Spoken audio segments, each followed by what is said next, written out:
Something came from Baltimore. Something came from Baltimore. Welcome to another edition of Something Came from Baltimore. I'm your host, Tom Gowker. Get out your paper and pen because I want you to write this name down. Owen Broder. Owen Broder is a musician that I guarantee will be a future breakout jazz musician. There's Snarky Puppy, and there's the Go-Go Penguin, and the Bad Plus, and these are all recent breakout stars. And now I have the next breakout star here tonight. For the next half hour, you're going to hear Owen and his amazing group called Cowboys and Frenchmen, and then hear his new project called Heritage. Hey, I'm not gushing. I'm just giving you the next breakout star here with you tonight on Something Came from Baltimore. Thank you, Owen Broder, for visiting Something Came from Baltimore today. Thanks for having me, Tom. It's great to be here with you. We have two projects we want to learn more about today. The first project is Cowboys and Frenchmen. Cowboys and Frenchmen. Now, what's the name and where'd that come from? So Cowboys and Frenchmen is kind of a derivative of a film title by David Lynch. The film is called The Cowboy and the French. When we were thinking of band names, Ethan Helm and I are the co-leaders of this group, and so we were thinking about different names, and we wanted it to be quirky enough to represent our own personalities and also kind of break away from the tradition of having a name and followed by quintet, like the Ethan Helm Quintet. So we wanted something that was a little bit more fun than that, and we are fans of David Lynch from a creative perspective because he kind of operates within a pre-established genre, like, for example, the Cowboy and the Frenchman is definitely a Western film, but it's so obviously David Lynch. And so the way that he kind of puts his mark on a pre-existing genre we resonate with that in the way that we like to think about creating music. I think you're correct, and I find that in your music too, where you're really grabbing onto a genre and just kind of putting a twist on it and making it your own. I didn't have any question about eyeglasses. Is this a mandatory thing for some people in the band? It's funny. It's funny because we didn't really notice until we took the photos. But it's not a mandatory, but it's strongly requested in the application process. Well, your new album is called Bluer Than You Think, and it came out a couple months ago. It's got really great reviews. I mean, your compositions are fantastic, and we're going to get to those. I think your styles are what I consider similar to Snarky Puppy, where basically anyone can break off individually and bounce into different genres, and Bad Plus, who can take a simple recording and kind of really embellish it into something different. Your band seems to genre jump a little, and your compositions are a little more longer than radio play is. So I'm kind of curious as how you market and get this album out to the world. In terms of genre jumping, we do have kind of a wide spectrum of influences and music that we draw on when we're writing. And tying that into the marketing question, we are really using this project as a vehicle for us to do exactly what we want without concerning ourselves with some of the traits of for example, the radio play and the fact that some of these tunes are longer than what a lot of stations might be interested in airing. But this is really our kind of main creative outlet. We are involved in other, like everyone in the group is involved in other creative endeavors, but for Ethan and I, this is kind of our main vehicle to write exactly what we want for the people that we want to write for, and without really any constraint. And we're pleased that for the most part, people seem to be resonating with that kind of honesty.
how about the Bluer Than You Think, the song itself? Where's the influences on that song? Sure. So this is another one of Ethan's compositions, Bluer Than You Think. The point, I think, of his message in writing it to kind of state that blues is not a single thing. It's not, you can't pigeonhole blues in the way that, might be thought of right now. A lot of people think that blues is one thing or one specific thing. But I think Ethan's point is that the blues is a very personal way of expressing yourself. And this blues is, the Bluer Than You Think is a blues, but it's very quirky. It's very representative of him. It's very representative of the band. One thing that is different, you're talking about Ethan Helm. He's also a saxophone player. There's 2 saxophone players within the group. Why did you decide to go in that direction to put 2 in the band instead of just 1? So Ethan and I, like I mentioned, we went to school together, we graduated together, and we moved to New York together, and we were roommates for 3 years. Moving to New York can be kind of a difficult process, and neither of us had a whole lot going on in terms of work when we first moved here. And so we obviously liked being around each other, liked making music with each other. And so we wanted to come up with a band.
No, the album starts out with Wafer, and it's a great song. It sounds really familiar to me. It sounds like a little Love Supreme.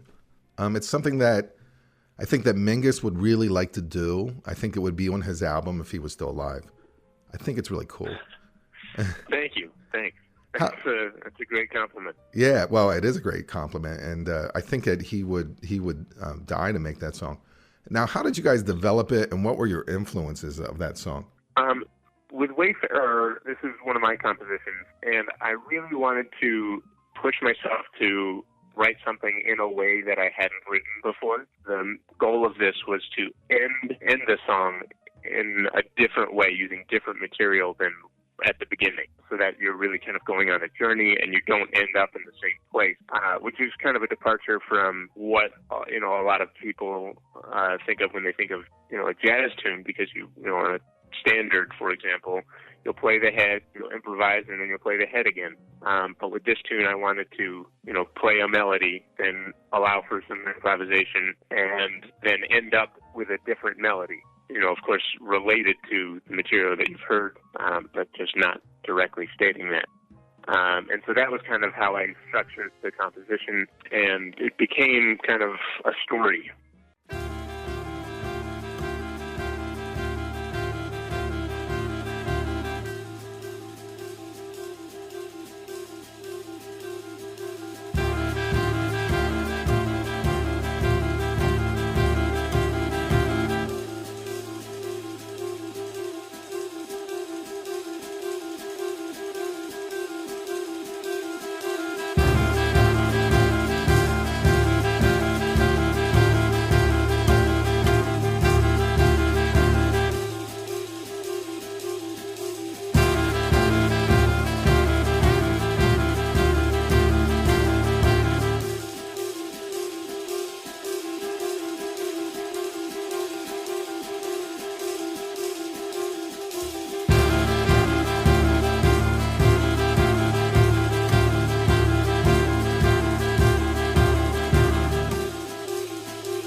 Beast. I love this song.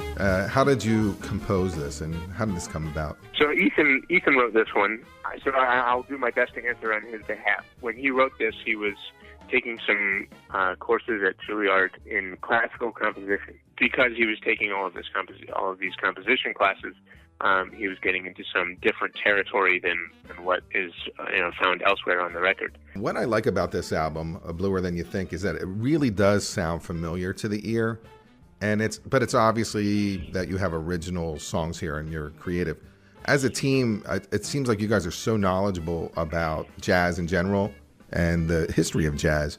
Did you guys all say, hey, that sounds like too much like this or too much like that? Or are you bringing in those influences of say, a Monk or Mingus and say, let's adapt them and create them and make them different? When we bring in tunes to for us to read through, we're already coming from a place of not wanting to sound too much like any one particular influence. To be honest, I don't think either of us try too hard to push ourselves away from anything. I think both of us at this point are able to kind of hear, when we're writing, we're hearing our band play the music rather than hearing things that have happened before. Owen Broder from Cowboys and Frenchmen, thank you for talking to me on Something Came from Baltimore. Can you stick around for the next segment to talk about your latest project, Heritage? I'd love to. Thanks so much for having me, and I look forward to chatting some more. Something came from Baltimore. Something came from Baltimore. Something came from Baltimore. Something came from Baltimore.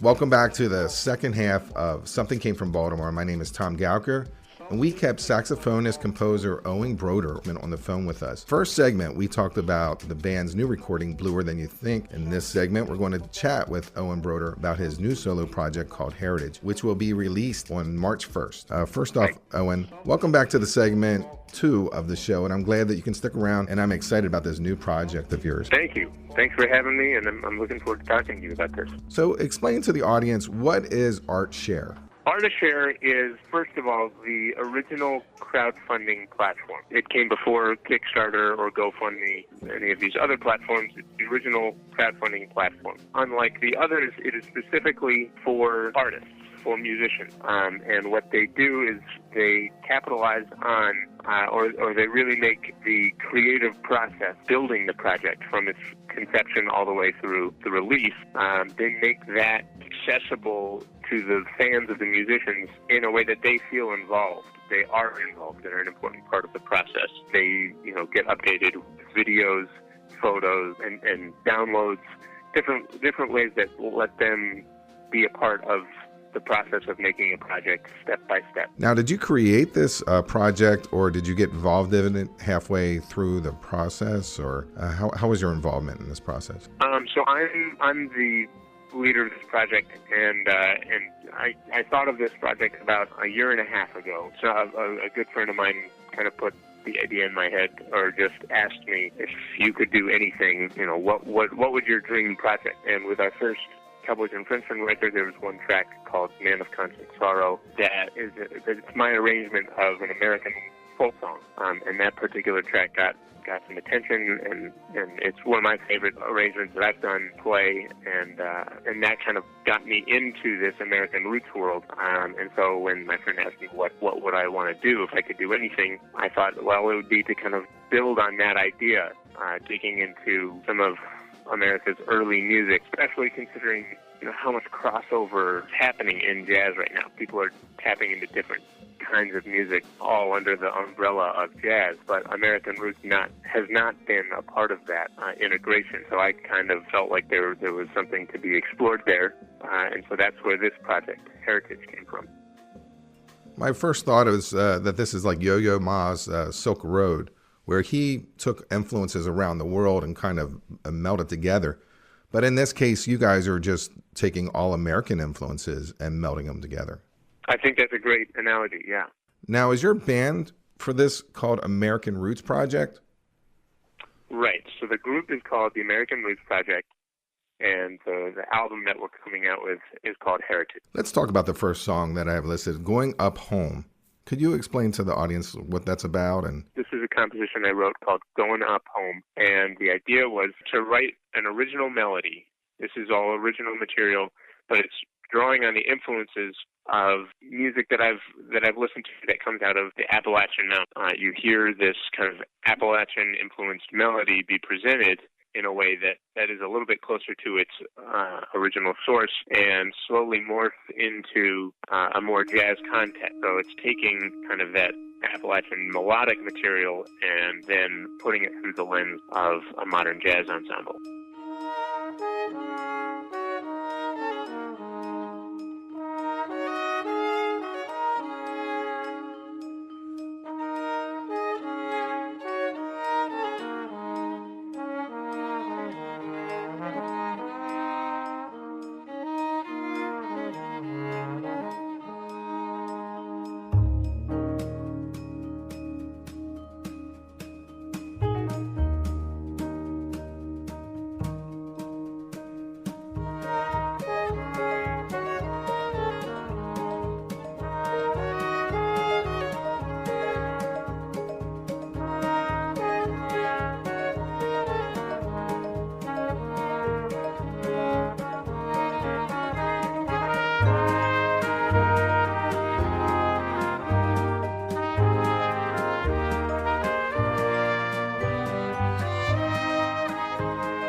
tell me more about Wherever This Road Leads. Wherever This Road Leads is an original composition by Miho Hazama. And so I guess it's worth noting that this record features compositions by 6 composers, including myself. I wrote 2. Miho Hazama wrote an original composition and did 1 arrangement. And there are 4 others that we can talk about. And so this, Wherever This Road Leads, is Miho Hazama's original composition. And she really kind of got into some of the bluegrass fiddle music. And you can kind of hear that on the back half of this track. And it's pretty amazing. This is one of my favorite tracks.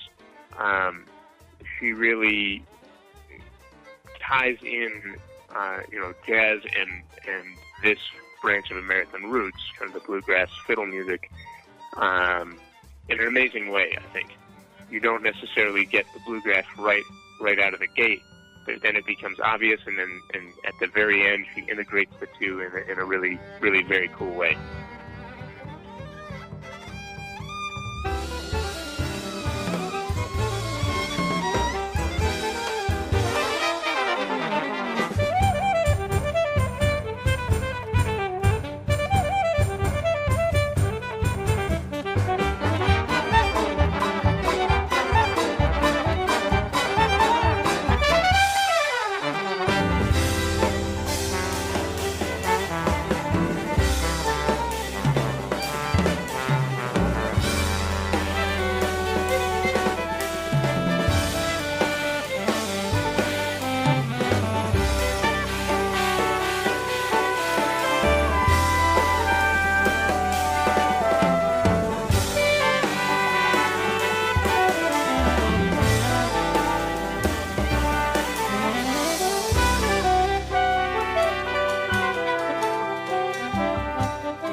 The People Could Fly. Could you tell us more about that? Sure. So The People Could Fly is an original composition by Alfonso Horn. Alfonso and I grew up together in Jacksonville, Florida, and we've worked together in various situations over the years. So it's really nice to work with him on this. And this is his original composition that he wrote using a story, like a common African-American folk story. And the story is about a village of Africans who knew how to fly.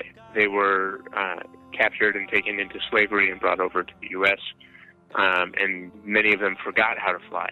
All of them except for one elder in this tribe. And he, at one point, reminds them and teaches them again how to fly, and then they fly away to freedom. It's amazing how obvious and how representative the piece is of that story. You can really hear that story in the music.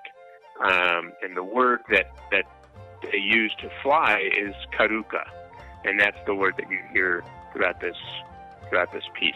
And that word means to fly.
The last song that you have is Jambalaya, which is the Hank Williams Sr. song.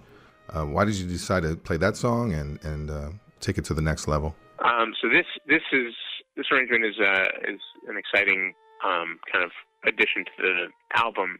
This was arranged by Bill Holman, one of the legends of jazz composition. He's in all the jazz composition textbooks. Any jazz composer will study him. And so we're very lucky. I feel very lucky to have his music on this record. And so he picked this piece, and he said that he resonated this because of its human concerns, and just kind of that's why he was interested in this project in general, because of the human concerns of American music, the daily lives of the everyday man. That's kind of what got him interested in this project. This arrangement is kind of special to me because it's one of my dad's favorite songs. I was very interested in what he was going to think about this, and it was interesting because you don't really recognize the original version of Jambalaya in there unless you're listening closely, because Bill Holman really did what he does best, and it sounds very much like his writing because there's a lot of counter. And so the melody that's first presented is one of the counter melodies, and you don't really hear the original melody of Jambalaya until later on in the song. And so I think it's a very, very interesting arrangement. I think it's really special to have such an identifiable compositional voice on this record. And it's one of the only tracks on the record that is kind of deep in the swing tradition of jazz. Everything else is a little bit more contemporary, and this is just so strikingly Bill Holman, which I think is really special. Let's take a listen to Jambalaya.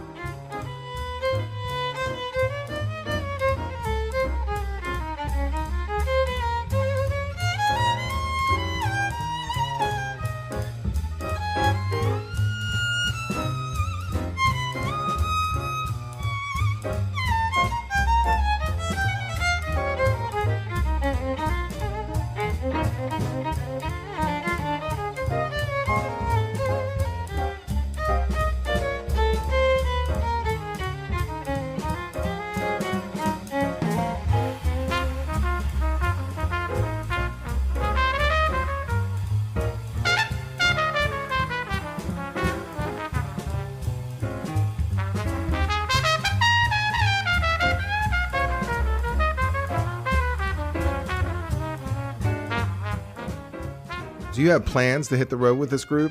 I do, in the very abstract sense. I would love to take this group out and perform this music live. I'm kind of in the early stages of exploring how that might play out.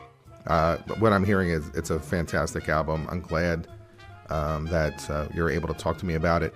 I think that once people hear this, they're going to really gravitate to it too. So it's something that you should be really proud of. Great. Thank you, Tom. I appreciate that.